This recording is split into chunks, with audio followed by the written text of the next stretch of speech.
Hey guys, this is Joe. Today I want to introduce you to our partner Vanta. Achieving ISO 27001 or SOC 2 compliance can unlock major growth for your company and build customer trust, but the process can be time intense and costly. Vanta automates compliance, getting your audit ready quickly and saving up to 85% of associated costs. And Vanta scales with your business, helping you enter new markets. Join 7,000 global companies like Atlassian, Flow Health, and Quora that trust Vanta. Claim 20% off Vanta at vanta.com/startupradio. That's vanta.com, spelled vanta.com/startupradio.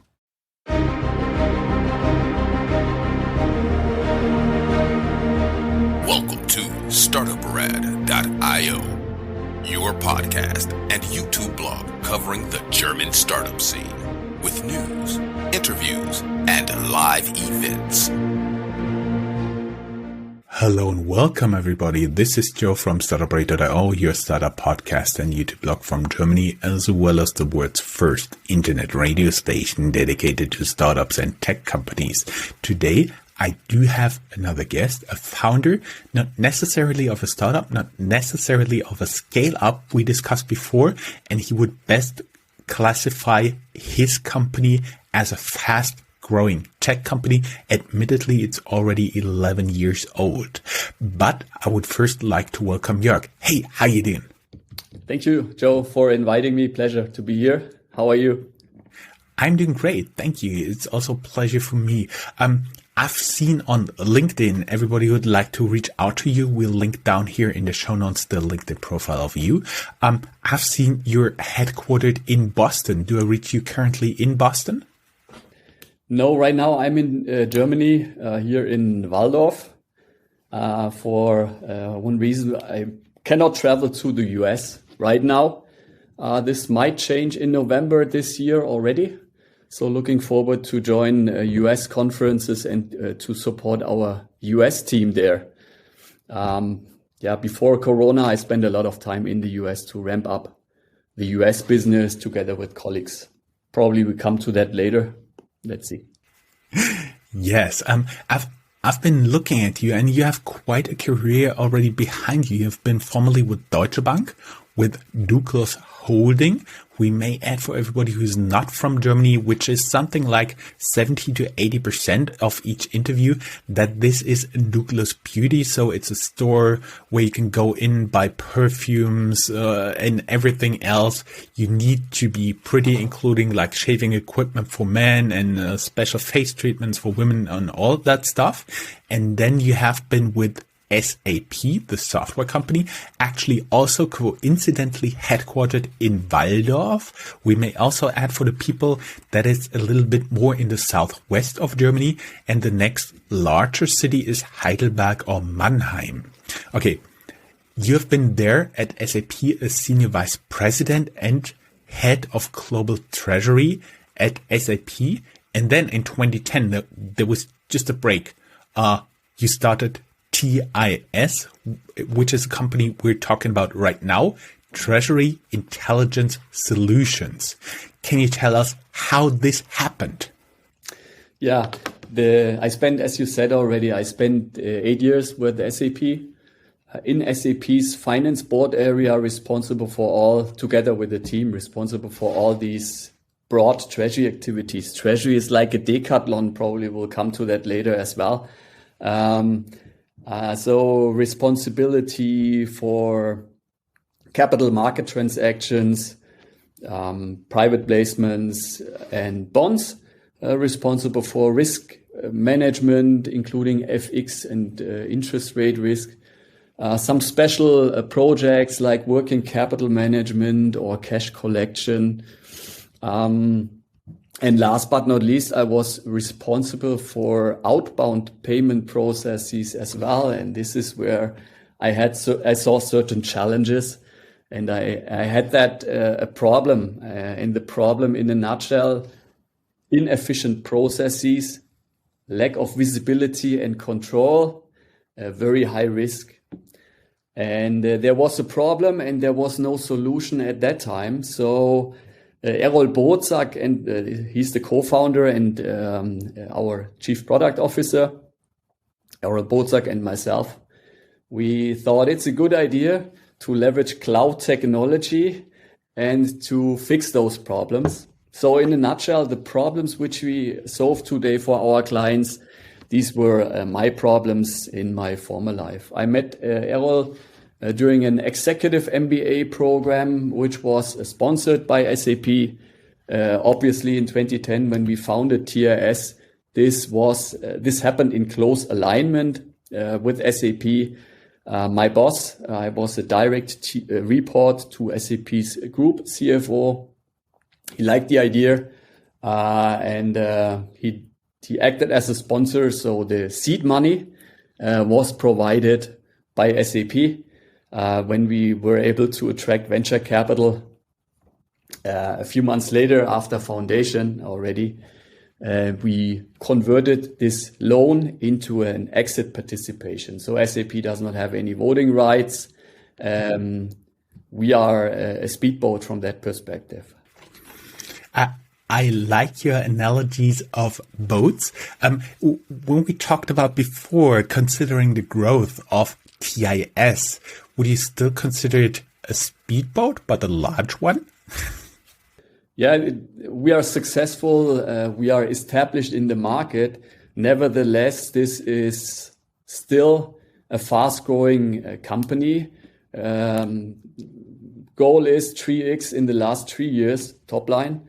So this is fast-growing. You still, when you are part of our team, sitting in that speedboat, you still feel the waves, right? And you still, as an employee, you still have the chance to, show impact or to influence speed and direction of our speedboat. And this is a completely different picture compared to whatever a cruise ship, right? Large cruise ship where you work in the 10th deck and you have very limited impact. You don't even feel the waves anymore.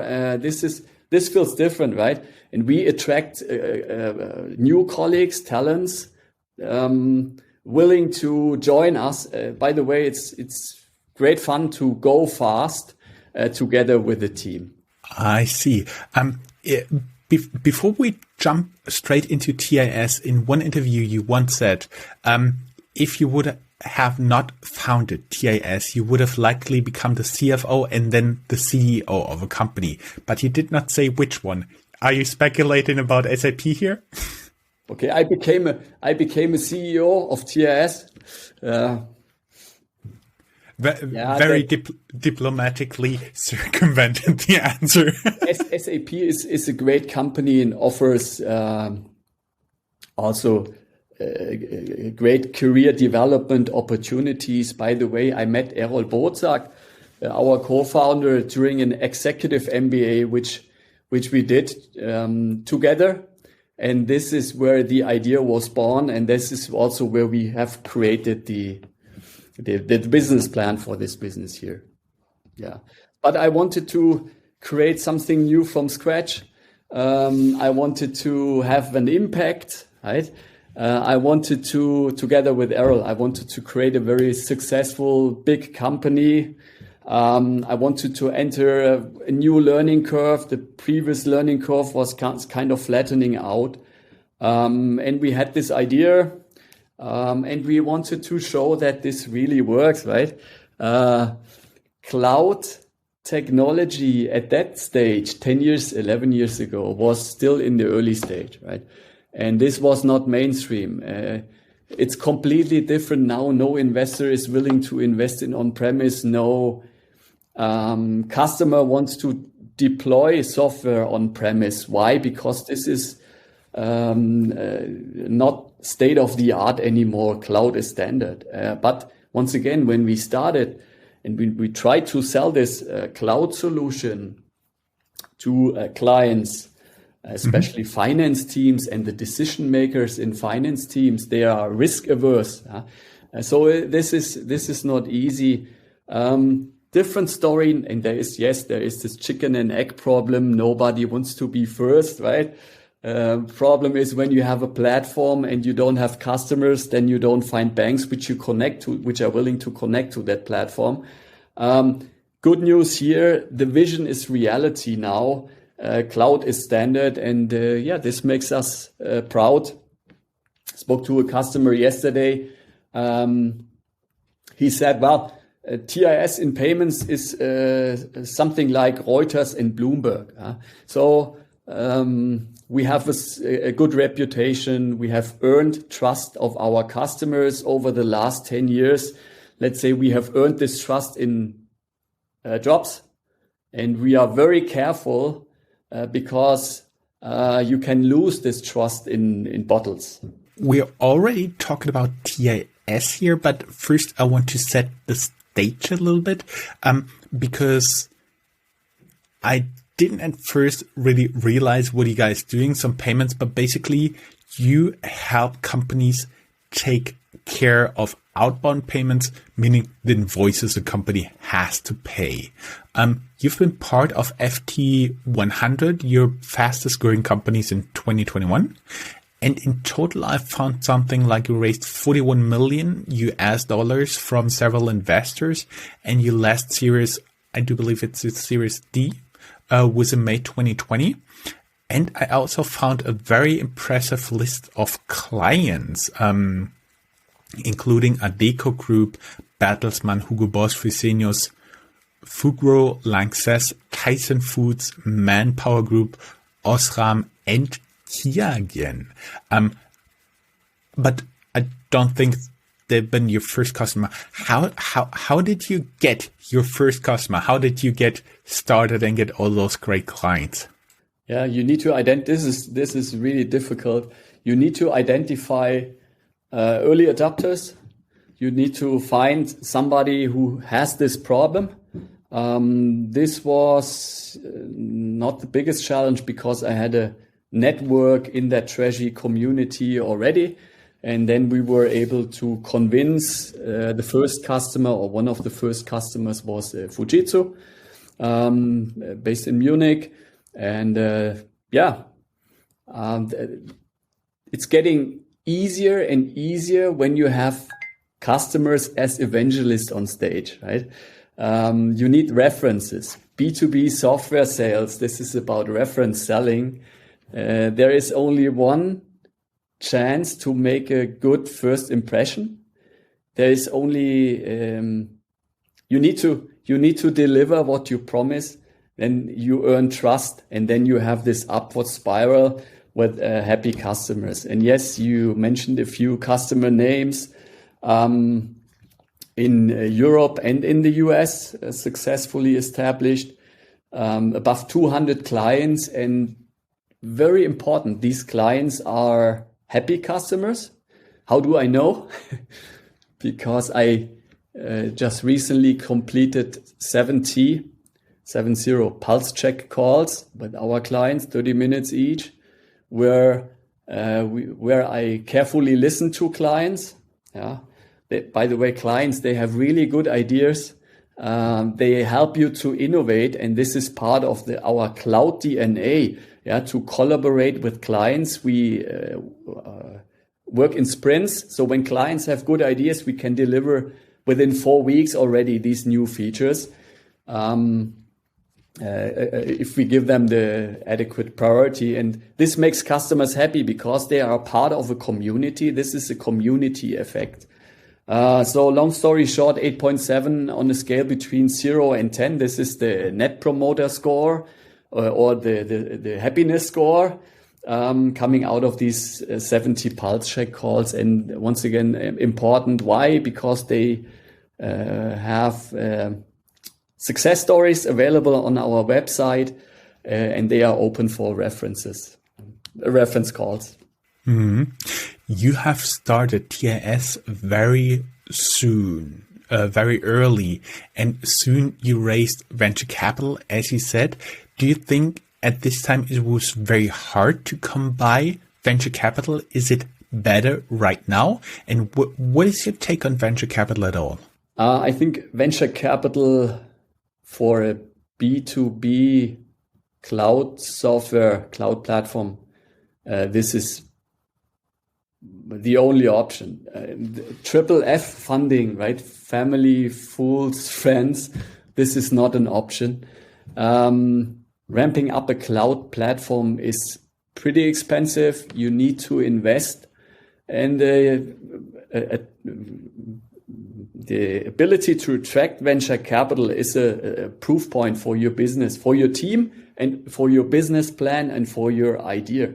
So Triple F funding is simply low volume, wrong signal to the market. Venture capital funding, this is a proof of concept. This allows you to attract talents and to hire those talents early. This allows you to grow the company. This allows you to invest in innovation into your product, build a scalable business, and allows you to grow fast. And last but not least, those venture capitalists which we have on board, like target partners in Munich, they were first Berthold von Freiberg. He provided seed money, and he saw the potential of TRS very early. Then we added Sobito, 83 North, and as you said already, in March 2020 during Corona crisis, successful funding round with Equiline, and they are strong partners, and they also have certain experience, and definitely they do have a great network which you can leverage. So this was a good decision to attract venture capital early. You don't want to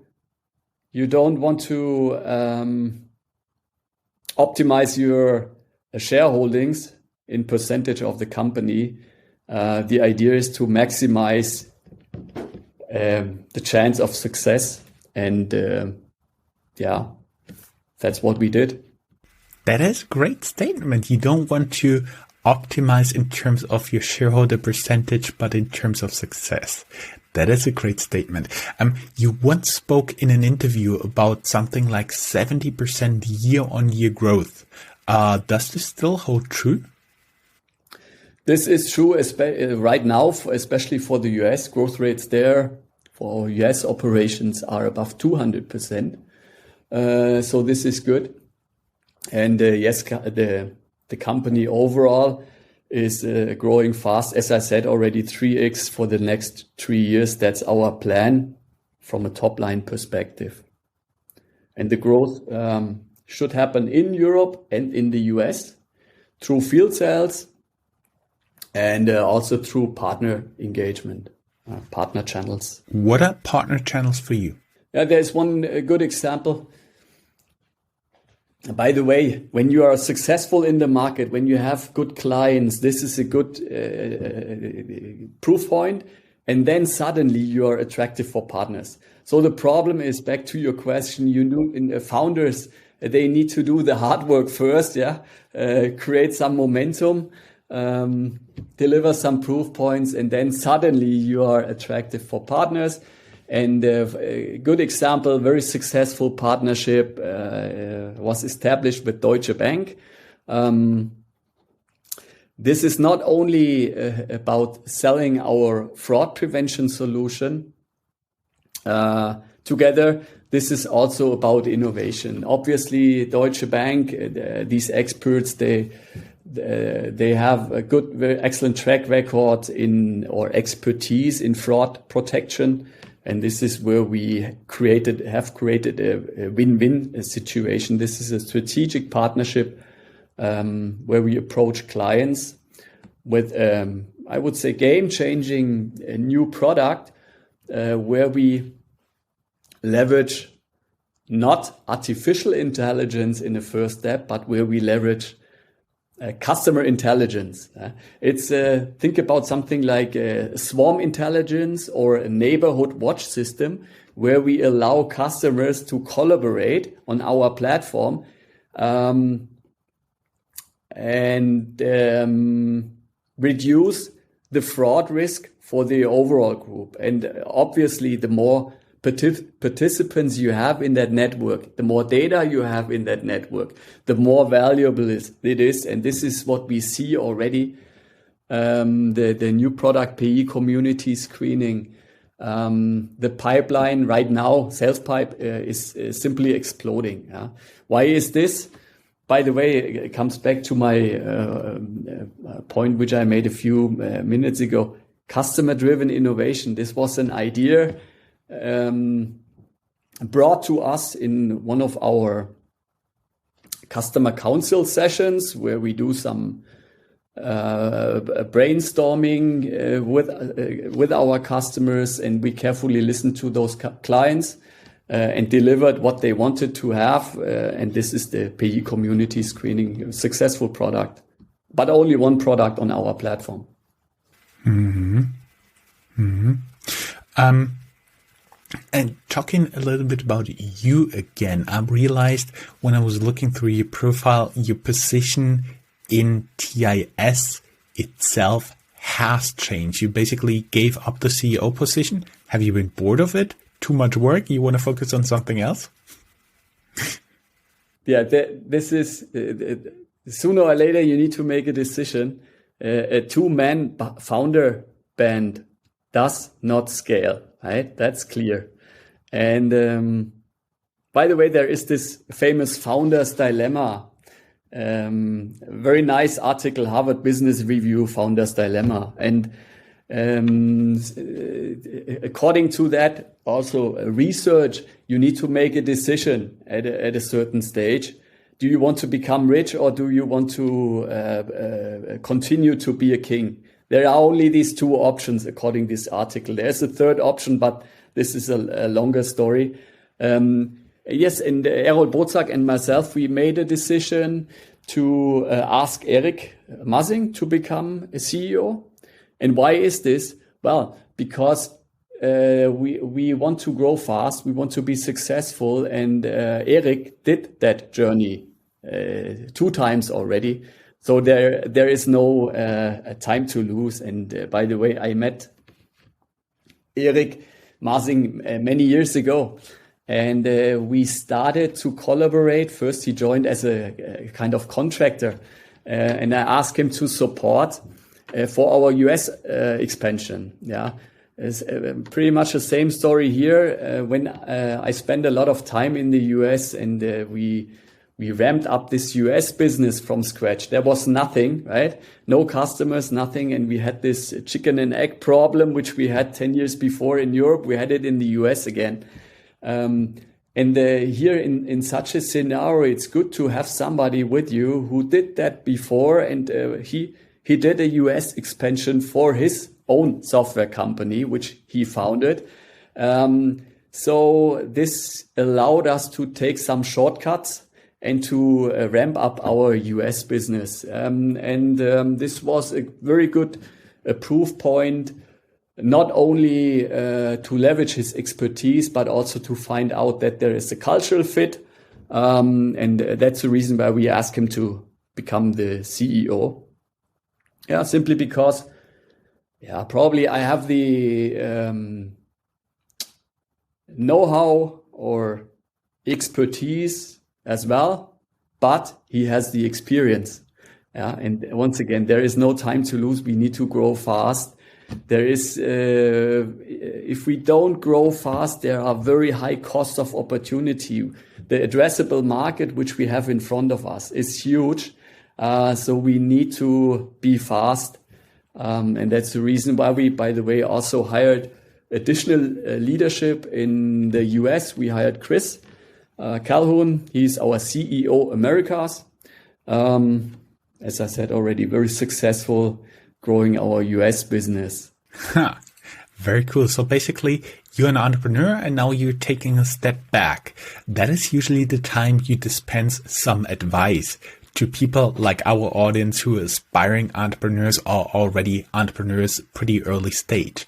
What would be some pieces of advice you would give to them? Yeah, I covered the venture capital topic already, right? But I covered only the why. So maybe some lessons learned on the venture capital side. for early stage companies or for founders, be careful with overconfidence.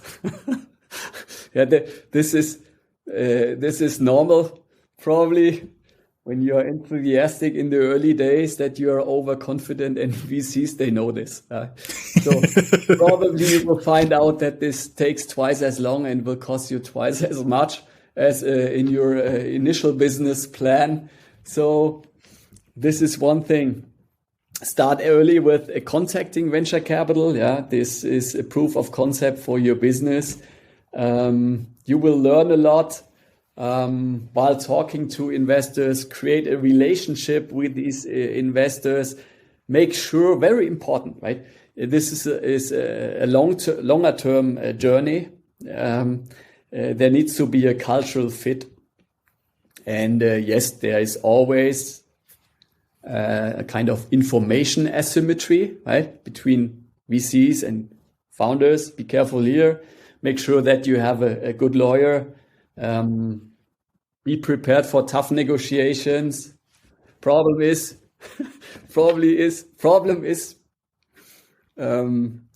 they can wait. You can't wait because you need the money sooner or later. Otherwise, you cannot grow.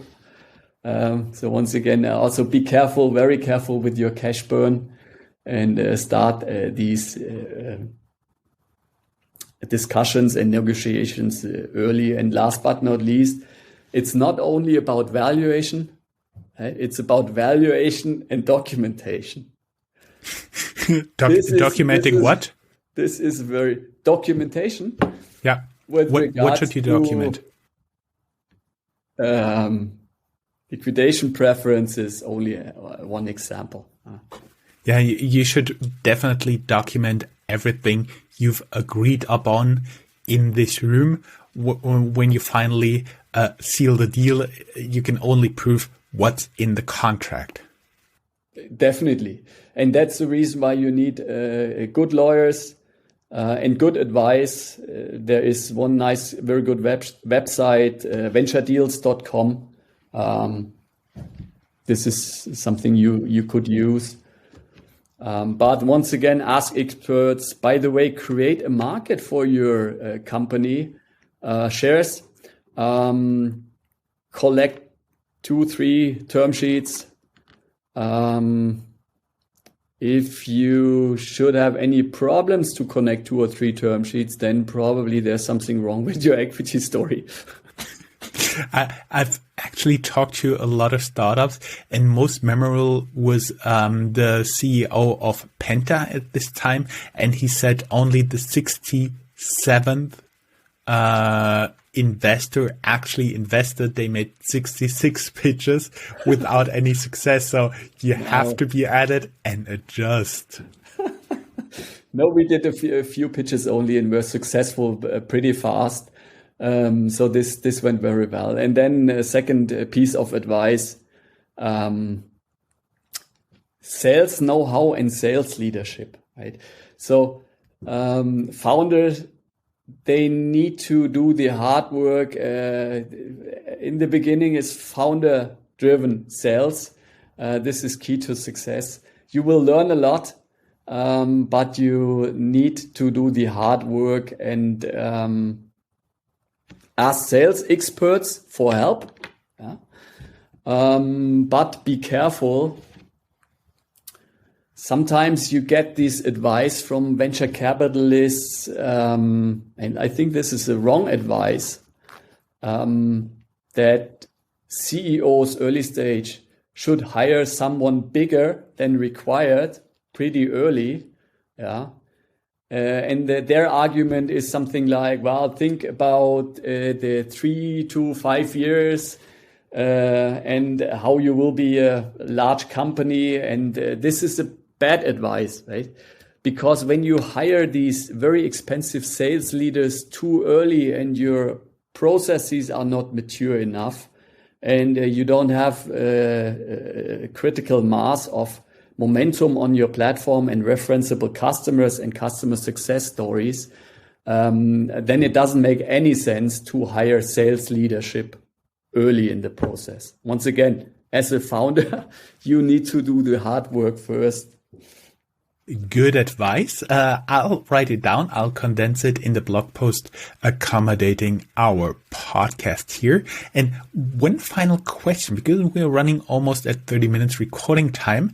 In one interview, you got asked whom you would like to meet for a beer. And you said Hasso Plattner, the longtime CEO and co-founder of SAP.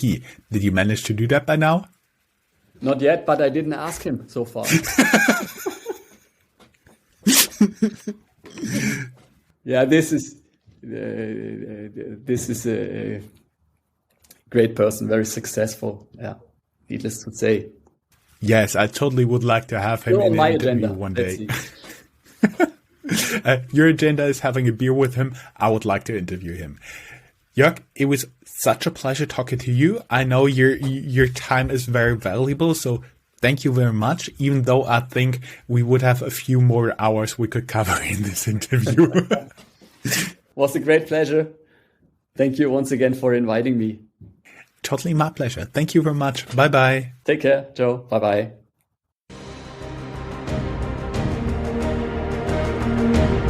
That's all, folks. Find more news, streams, events, and interviews at www.startuprad.io. Remember, sharing is caring.